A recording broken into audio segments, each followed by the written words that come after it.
To hang out. I'm just here for the party. Yeah, right. Like I say, we've got. Sorry, I've been talking all morning to everybody across the floor. You have PRI brain at this point. Yes, 100%. We've been around. Everybody can tell my voice is just trashed. I got a cough drop. You need a cough drop. Oh man, that'd be great. There you go. So guys, not only a great dude here, but also somebody's going to help my voice here. We're in the Drag Driver Pete booth here with Brian Wagner from Power Automotive Media. Y'all, this guy is awesome. He's a big deal. I'm glad you came by, spent some time with us. He's probably the busiest guy I think I've seen here. We've literally crossed paths. Like, we're going this way, he's going this way, getting everything from around here. Now, you focus a lot on like drag race stuff, but you know what we do here, a little bit of drag and drive stuff. So talk to us, tell us who you are, what that means for you at Power Automotive Media, and then how we can tie that to drag and drive. Well, the cool thing about Dragzine, you know, when I first started doing this, they brought me on to help run Dragzine, help when we brought on speed video. So I was kind of a split role, jack of all trades, you know, help with Dragzine for a while. I went and do our streetcar magazine, Street Muscle, you know, cool stuff still, right? You know, not as racing focused. And I've come back to Dragzine now as like, it is my baby officially. Oh man, that's awesome. And, you know, I'm only the second person to ever run the magazine. And, you know, our focus is kind of, you know, we cover all things drag racing, you know, everything from grassroots bracket racing, high-end builds, whatever. If it's drag racing related, we're on it. That's awesome. I try to really be that generalized with it. You know, I've got my own project cars with a bracket car, a turbo street car, you know, that kind of stuff. Drag and drive, you know, I've been around drag and drive for how long? Before I started this, I'll tell you, I was in Columbus when Larry Larson laid down that 6-second pass. Oh, wow. I watched that happen, and people lost their minds. Yeah.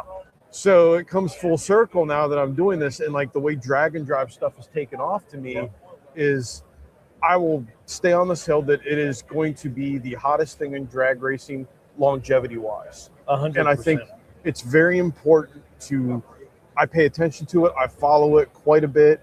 You know, I'm not in it as the way you guys are. I can't name all the biggest of the big players, right? But I really pay attention to it because it's something everybody can do. Yeah. 100%. Well, and we were talking with somebody earlier, and that was the exact conversation with Racing Junk. That's the exact conversation. The big guys get a lot of attention. Totally. But the biggest group of drag and drive racers is a 10.0 to 10.99 average, and then a 12.0 to 12.99 average. That's a regular street car. That's a fast, quick street car. You'll like this analogy. So I have people that will ask me, like, that are hardcore drag racers, you know, Radial versus the World guys. What's this drag and drive thing all about? I'm gonna I tell you the same thing at the simplest picture possible. Drag and drive racing is like those old choose your own adventure books where you get to pick your misery level. Do you do you want to just have, like you mentioned, those averages? Yeah. If you just want to go have a good time, do it for the adventure, enjoy yourself, 850 or slower. Yep. You don't need a lot of cage, you know, relatively calm combo for these days, which that blows my mind to say. Yeah. You want to go fast, you want to be crazy? Guess what? Anything above that. Unlimited class, you got a pro mod, you want to drive on the street, guess what? There's a place for you at the table. And there's competitors. Yes. It's however you want to skin the cat, you can do it. It's just, what are your goals and aspirations to do it? That's what, to me, brings a lot of guys that maybe used to be in class racing, got tired of it.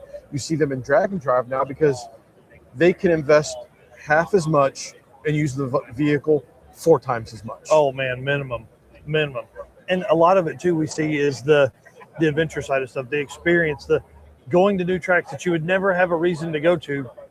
Now I have a reason to go. We got Alaska Speedway here on the outside. There's a reason to go up there. Like Phil Balmaceda and Chris Story drove from Houston, Texas to Alaska in a ZR1 Corvette to race in that event. And then, I mean, they're just drag and drive guys to the core, but like they would never have made that trip without a drag and drive mission. Yeah.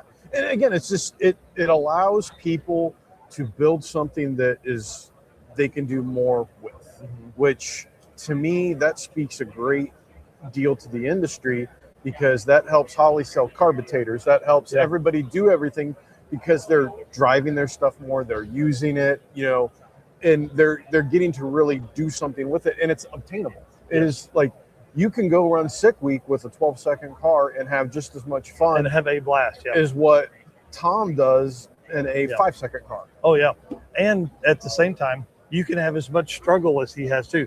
We've seen engine swaps, we've seen cylinder head repair, we've seen valves, spring swaps, we've seen transmission swaps, all that kind of stuff at those kind of events too. When you're like from a media side, like a guy that's putting all this stuff together, what are some things that stand out to you from a heads up relationship to what we do with Drag and Drive? Because you're really you're coming to a track to make your best pass. You're not trying to outrun the next guy. To me, it's just you're accomplishing the same thing in a slightly different way. Whereas, the biggest thing I've noticed over 10 years of writing articles, competition. Every racer to their core that they go to the track, you're going for competition, whether it's I'm trying to beat my best pass, if it's someone that doesn't necessarily run a class, I'm trying to always go faster. I want, the competition is there. Heads up racing, you're trying to not only do that, but do it against someone else. Oh yeah. Drag and drive, all you're doing is just removing the other person in the other lane. Sometimes, other times it's still a heads up, shootouts. Yeah. Which then that gets totally wild because you'll get cars and combos you normally wouldn't see side by side. Yeah. So to me, it's honestly all it is heads up racing, just qualifying for heads up racing. That's literally all it is. Yeah. 100%. Which is there's not a problem with that. No, not at all. And really, I feel like we say this a lot, but it has become like a car guy or girl's vacation. Yeah. Because going to the track and racing a fast car or racing a competitive car heads up is very stressful. This is a different kind of stress. This is at the end of the weekend or week long event, whatever you're into, you end up you're just happy you made it. You're happy you made that journey. You made that trip. You got in there with those guys. You were able to hang out and you met a lot of new race car friends and had some fun doing it as well. Yeah, totally. Even when people are elbows deep in a thrash at a drag and drive, I usually see them with a smile on their face at some point. Yep. So that says a lot. Like I said, it's, we're all in this to kind of do the same thing, have fun, enjoy our vehicles. It's just drag and drive. I guess here's another analogy. It's about as close to dirt track racing as you're going to get because dirt track racers get to go out and take a whole bunch of laps. Yeah. Drag racers, you're only one at a time. Well, a drag and drive, you get to basically just do all this stuff for multiple days in multiple places. So it's like the dirt track of drag racing. That's exactly right. Yeah, we need to figure out how we do left turns and all that kind of stuff. Well, let's talk about some of the cool stuff you've got going on. Obviously, Horsepower Wars, huge show. That was amazing to see. And those combos being so close together in power, dude, insane. So give us a little rundown of Horsepower Wars. So we did this year, we've done the 10K drag shootout. Well, this year we did the C10 shootout. And then we kind of tied that into something else where, we have the Horsepower Wars, the LS versus Coyote Challenge. This year we decided, hey, let's take those motors and then use them in another show. Oh, yeah. So we took the LS or the LT and the Coyote from that challenge and then said, hey, we got two C10s. Let's have shootouts with that. Yeah. Eric Yost had one truck. Guys from Big Three, drag and drive experts, had the other. Yeah. Yost is a drag and drive guy. We gave them we'll say a fairly loose rule set. Yeah. We said, hey, you're getting that Coyote motor, you're getting the LT motor. Here's your rule set. Get at it. Yeah. And then if you watch the episode, you see where Yost kind of went more of a literal race truck route. Oh yeah. The guys from Big Three, like I said, did the understated gentleman route. Because that's what the owner David wanted. He didn't want what James wanted with his truck. And it was really cool. And it's still cool for me to one truck's black, one truck's white. And I think that's the perfect dynamic of how different they are, but at the same time that they accomplish the same thing. Yep. And I can't reveal it yet, but when you see these trucks on the dyno, be ready because the turbo swap and the engine tweaks they made, the internet, you're going to have a lot of internet experts that won't be able to comprehend what happens. I'll just leave it at that. Yes. So you're a couple episodes in. Did one drop this week? Or we did not drop one this week. It's a PRI. Yep, I get that. We didn't even get to drop a teaser. But if you are at PRI, you might have seen the pictures. There's a little bit of a teaser here at PRI because the big truck, Big 10, is in the HPT booth and it's got a little bit of a battle scar on it. Oh, interesting. Okay. So I know what booth we're headed to after this. go look at that truck and take a little look at it. That'll give you a hint of things to come. Yes. Well, I've really enjoyed it. I've C10 trucks are kind of my jam. I like a fast truck, and those guys are building that next level. So, I mean, what kind of power do these make? Like, they made 1,400 each on the engine dyno. Now, here's the cool thing: when we were when we were getting ready to shoot the race, part of the challenge was we had to drive the trucks from Dragway 42 up to Summit Racing, which is about 50 miles. Oh, wow. I rode in the Coyote 10 up there. I rode in the black truck from the Big 10 on the way back. Got back, I said, Eric and Chuck, don't take this the wrong way, but you have built trucks that are absolutely underwhelming as they drive on the street. Yes. These are 1,400 horse. Like, I've ridden in some gnarly street cars. Yeah. These trucks felt a lot like riding in a big block, naturally aspirated, like 60 street car. Until Chuck decides, hey, let's goose it a little bit. Yeah. And all of a sudden, that truck just roared to life. Is the bare minimum what it did. That's why I love turbos, man. I love you can have a docile truck cruising around, make 400 or 500 horsepower, and then you just lay some boost to it. It makes 1,500 horsepower instantaneously. Yeah. But again, with both of those trucks, it was again wild to watch because they tested the Coyote 10 before we raced it at Rockingham, and Yost was telling me, I had guys coming up to me. They're in the lanes. It was during Swanfest. Biggest names in grudge racing, $500,000 pro mods. People were coming up to look at a Coyote swapped C10 before all those. Again, it was funny. We were kind of worried about looks of the truck getting out in the wild before we showed it because of how many people were taking pictures and videos at the track. Oh, I bet. Well, Big 3 was testing the following week before the show during the Cadillac Attack event at Dragway 42. Same thing. Like, there's these ridiculous Buick Grand National CTSVs.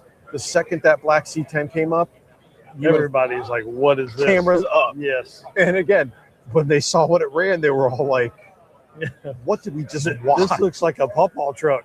It looks like a very nice driver is the way I would explain that truck. Oh, it's got race. How many jaded are we to see something with, a big and little package on it? Oh, is it really fast? Right. That's the vibes this truck gets until it goes and does what it does. You're like, okay, it does what it does. Wow. So there's going to be a lot of really cool stuff coming that people need to tune in because it is going to get wild and in a hurry. hurry. They can find that on Dragzine. They can find that on Power Automotive on the Media. Dragzine YouTube channel. Yep. On our Facebook page, we'll drop the episode there. We've been dropping some.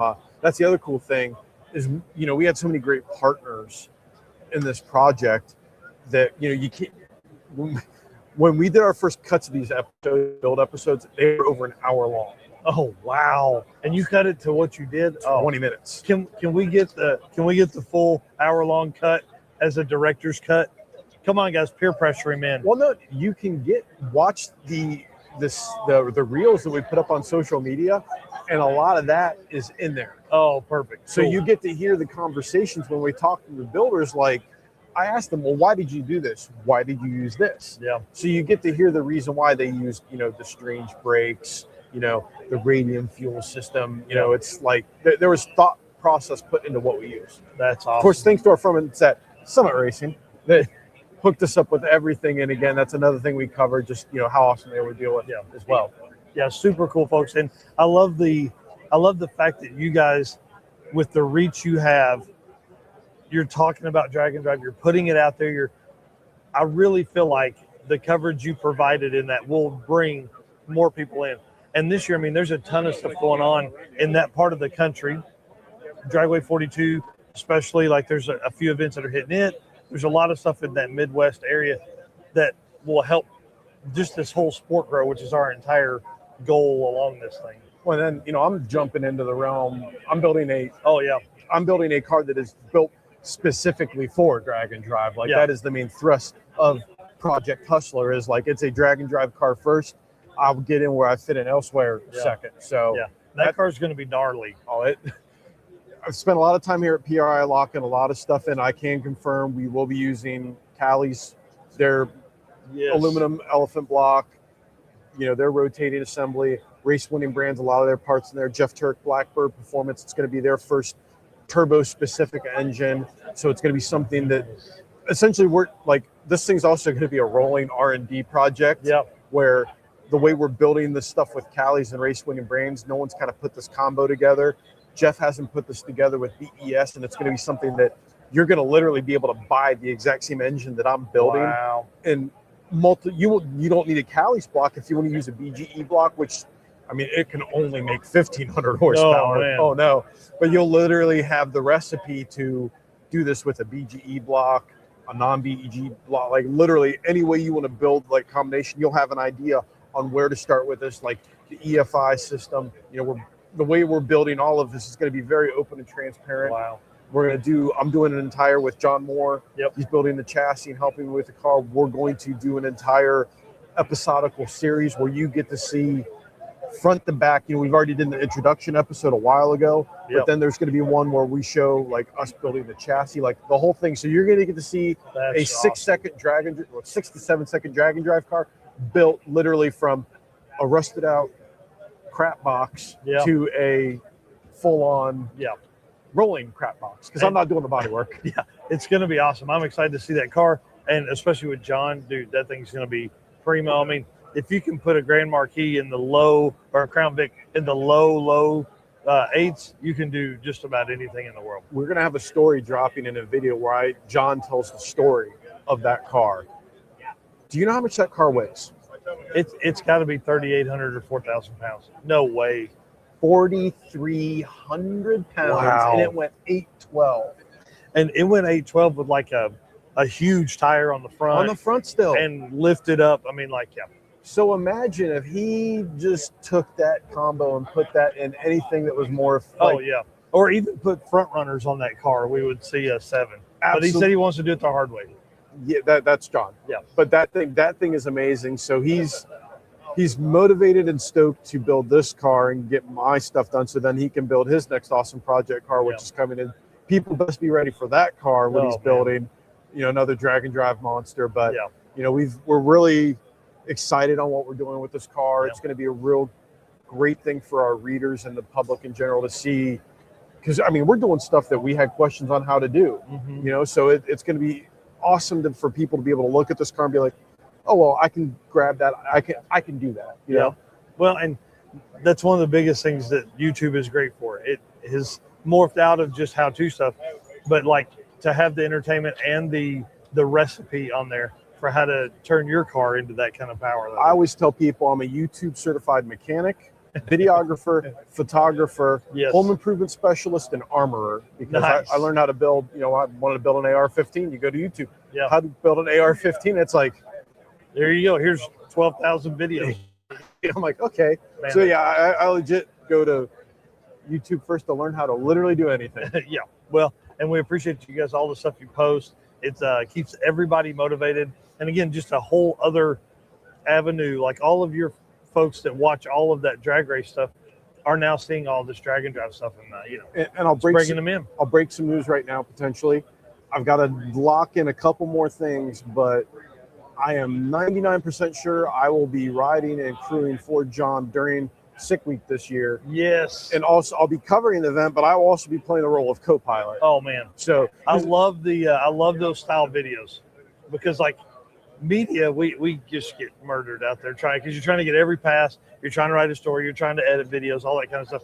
But being in the car, so much harder. I told John when we were talking about this, I said, it's going to be a split role. I've got to do work-related stuff for me to come play with you. Yeah. But I said, you got to remember, I'm going to probably be editing pictures and video, depending while you're on writing, how the day goes. Yeah. So, and I had to let my bosses know. I said, hey, this is what I'm doing. John's got his stuff pretty much together, but I said, you got to realize if things go sideways, I mean, you might only get 3 days of sick week. You never know. Yeah, right. Well, and guys like you, I mean, we know how it works. Like he breaks, you end up jumping in with somebody else. Then you're riding along with him and you're getting content from a whole different avenue. So pretty cool. It ain't my first rodeo, because, years ago when I helped Ray Litz for many years with his radial tire car, it was actually here at Indy at the NMCA finals one year. we had a torque converter bolt decided it wanted to leave the chat. Oh no! And you know what happens when a torque converter bolt backs out on a spinning torque converter? It turns into a lathe on the back of your engine block. Oh yeah! And it tears up a lot of stuff. So at 3 a.m, we're under this car pulling stuff apart. Oh my gosh! Rodney Massengale from RPM Transmissions, awesome dude, is like looking over our stuff to make sure it's good to go. We get this thing back together. We're starving. We haven't even had stuff. Walked into Denny's, and people look at us like we just committed murder because I'm covered in dirt and transmission fluid. Yes. So I am not uninitiated to late night thrashes and low light environments. That is exciting. Well, Brian, thank you so much for coming by. Awesome, man. Guys, make sure you're following Brian Wagner on all the social media stuff, but also Dragzine, because I'm sure you're posting there a lot more than you're posting on your personal stuff. That's just how it works anymore. Don't follow my personal page. It's terrifying. I always have to do, I feel like once I become friends with me, I'm like once a month I have to do, all right, just so you know what you're getting into. Yeah. That's awesome. I don't care about anybody's politics. I'll probably post something that offends you. I love animals. I love racing. And I love cooking. If any of those things are a problem, you'll probably not want to be here. But yeah, follow the Dragzine page. We got a lot of cool stuff on there. Instagram. Definitely follow the YouTube because there's, a lot. I don't think people understand some of the stuff we've put on YouTube they might not have seen yet. Yeah. A lot of great content on there as well. Yeah, 100%. Well, sir, thank you very much for coming by. Dude, it was awesome, man. Awesome to you as well. Drag and Drive Shootout with the C10 trucks. Big Three Racing, we know those guys in and out. Eric Yost, longtime Rocky Mountain Race Week racer, very, very fast Camaro. It's going to be a great season. I can't wait to see the next few episodes, man. It's going to be amazing. Pull those belts tight. We're about to go racing. Awesome, man. Thank you very much.